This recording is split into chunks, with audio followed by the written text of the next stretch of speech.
Yo, what's up, guys? It's your boy Bernie here, just giving you the latest NBA news and rumors and also basketball opinions. And again, guys, we are currently just with the situation where my studio is not being able to be set up at the current moment. So I do apologize that there's no sort of video that's in the regular format that we're usually in. But we do need to put a video out today. So we're just going to really quickly talk about the awards that just came out recently. Of course, Coach of the Year going to Montey Williams, and of course, the consecutive unanimous, maybe not unanimous, sorry, but named for a consecutive time for the second year in a row. We have Nikola Jokic being named MVP. Of course, this is just sources said, so this means that the MVP has not really been officially announced yet, but it will be in the next couple of days.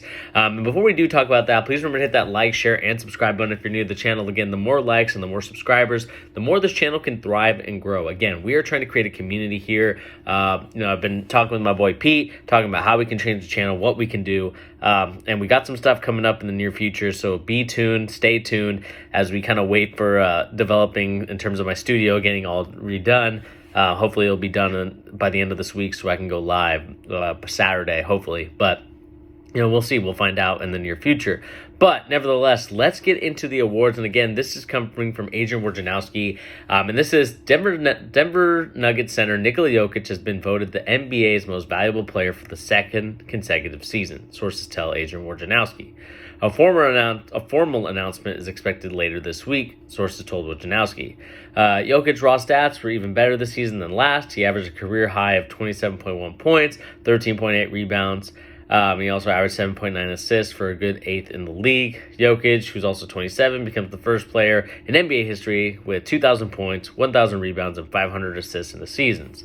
The center kind of did this without his two co-stars of Jamal Murray, who missed the whole season, and then Michael Porter Jr., who had a back injury 9 games into the season. So, again, this is kind of one of those situations you look at it, and this is why Nikola Jokic won the MVP. But what I will say, and kind of looking at the standings for the league, what I want to say about it is that as much as I want to give credit to Nikola Jokic, for basically carrying that team through thick and thin, I really do think that Joel Embiid should have won the award. I thought Joel Embiid was a guy that, again, carried his team to a fourth place finish. I thought that he did a lot better job. I mean, you could even give a recommendation to Giannis even. Giannis still putting up great numbers, still doing his thing. But the fact that Embiid was, not voted the MVP, I think was a little bit of a sad situation, a sad state of affairs, because I do think that Embiid did a really good job this year, without really a second co-star, and we're talking about the whole season. At least Jokic had Michael Porter Jr. to kind of lay back on. I know it was 9 games into the season, but again, I still think that what Embiid did and what he was able to do was more impressive. I think what really went on is the fact that I think Jokic just put up some crazy stat line. And, of course, when we talk about crazy stat lines, we always think about Russell Westbrook. We think about what he was able to do with the triple-doubles. It's the same thing that happened here with Nikola Jokic with the 2,000 points, 1,000 rebounds, and 500 assists. He's, I think, the first player in NBA history to do that, and that's awesome. I'm not trying to deny or kind of say that his award didn't matter, but at the end of the day, what I find frustrating as someone that watches the league is that I think that Embiid really should have won the award. I thought that he had one of the best seasons of his career. I thought that he was doing it on his own, and got a little bit higher in the rankings. Again, if you said you wanted to give it to Giannis, I would have been okay with that.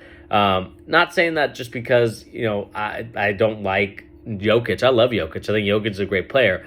The question is, can Jokic be your number one? And you can say the same argument for Joel Embiid because he's always hurt. Can you say can you build around him if he's always hurt? At the end of the day, we look at the stats of Joel Embiid and we look at all of his kind of situations going on. I thought this year was kind of one of his better years. I would say this is a year where he finally I would say did a much better job. I think 81% from the free throw line. You have 11.7 rebounds. You had 1.5 blocks. You had 30 points per game. I mean, he's a 30 point per game scorer. I think he is the league's leading scorer points per game wise since Shaq. I think he's the first center to do it since Shaq. So the fact that we couldn't give it to Embiid with the stat line that he had, I just don't know if I can necessarily buy it. And again, I think he's doing it without any superstars. We see, Ben Simmons out for the year, has a back injury, might has to get surgery now. Whether or not that's from stuff that happened in the 76ers, I highly doubt that. But at the end of the day, you still have to kind of, say that Embiid kind of did it without him. And of course, you had Harden, but Harden has not been the same Harden in a minute. Harden had a great game yesterday. I think he had 31 points in game number 4 for the Philadelphia-Miami series. And he played like his own self. Embiid is recovering from an orbital fracture, which, again, it's crazy to think that, Embiid just keeps getting hurt, but it is what it is at this point. But at the end of the day, what I think is going to happen is that I think this is going to be inspiring for Embiid to come back next year and win the award. But it's going to be, again, the same thing that happened with Harden when Westbrook won his award, I think, for the second time, if I'm not mistaken. It was the same thing. Harden played the man tremendously, should have gotten the award that year. And then the next year, probably should not have gotten that award compared to others. But he ended up winning it. Again, this to me, what I think the MVP is right now, it's at points it can be a retroactive award. You played so good last season. If you do something similar, the voters will give you the vote this year. And I just think that's what's the situation when it comes down to it for the NBA at the current moment. I just think the writers have their narratives that they want. Ramona Shelburne has kind of admitted that herself, that it's all based on storyline, and that just can't happen. You can't have it based on storyline. You have to have it based on facts. You have to have it based on what is going on in the NBA currently. And I think Embiid should have won the award, and I think Jokic should have got second place. Even Giannis should have gone third place. Tatum fourth. Whatever it is, I think that they kind of had a really big miscue with that, and hopefully they can do something about it, because, again, I think Joel Embiid played really well, but at the end of the day, the only thing he has is the scoring title and not the MVP. And we'll see what happens from here. I think that this is going to be a situation where we kind of continue to monitor, next year, if Embiid has a similar stat line or is, kind of competing for the scoring title, is he going to win the MVP over someone that may have deserved it more that year, whereas Joel Embiid deserved it last year? But let me know in the comment section down below, guys. What do you guys make of Joel Embiid and him not winning the award, and Jokic winning it for the second time consecutively? And then let me see here. I have one more story here. Last story we'll talk about is Montey Williams named Coach of the Year after leading the Phoenix Suns to the best NBA record. Montey Williams is a great coach. I think that he is a tremendous we saw the play out of a timeout in yesterday's game or the day before. Executed a nice baseline play after Chris Paul fouled out. Great play for Booker.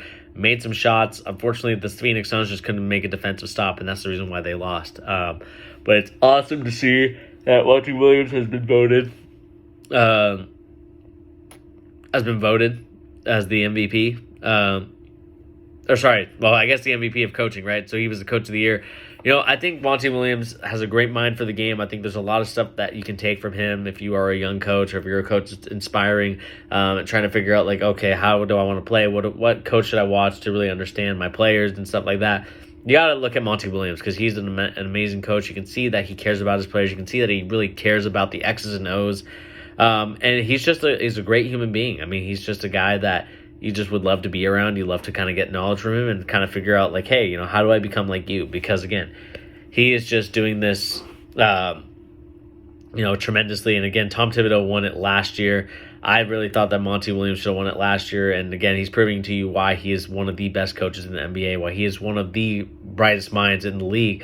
And I wouldn't be surprised if he's going to, maybe if teams are going to offer a little bit more money, depending on what happens with this Phoenix Suns team, to kind of say, hey, come over to our team. I could see the Lakers doing that if they were interested.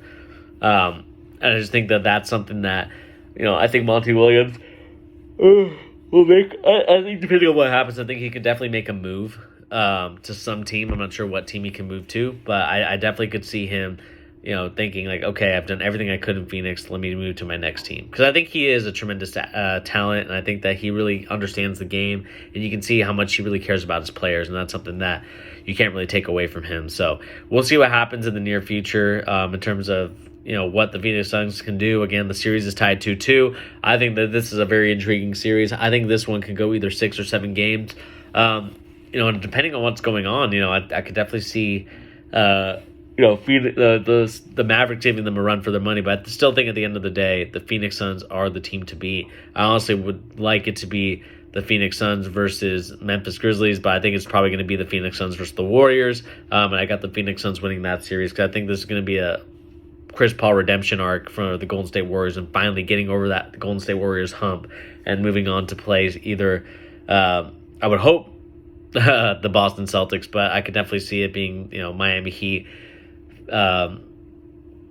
Miami Heat or the Bucks, and then between those two, I think it might be the Bucks, and you can have another rematch in part 2 of Bucks and Suns, because I think that's probably the path that I could see it going down. But at the end of the day, let me know in the comment section down below, what do you guys make of these two stories with Jokic winning the MVP and, of course, Montey Williams winning the Coach of the Year? Do you guys agree? Do you disagree with the award? Let us know in the comment section down below. What do you guys make of all the news that just came out today? But again, guys, we will put out another video probably at similar times as today. Again, we are not in the studio. We are back at we're just kind of at the shop right now, so let me know in the comment section down below, what do you guys make of the stories, and hopefully at the end of this week we'll be back in the studio. Anyway, guys, like I said, my name is Bernie. Please remember to hit that like, share, and subscribe button, and we'll catch you on the next video.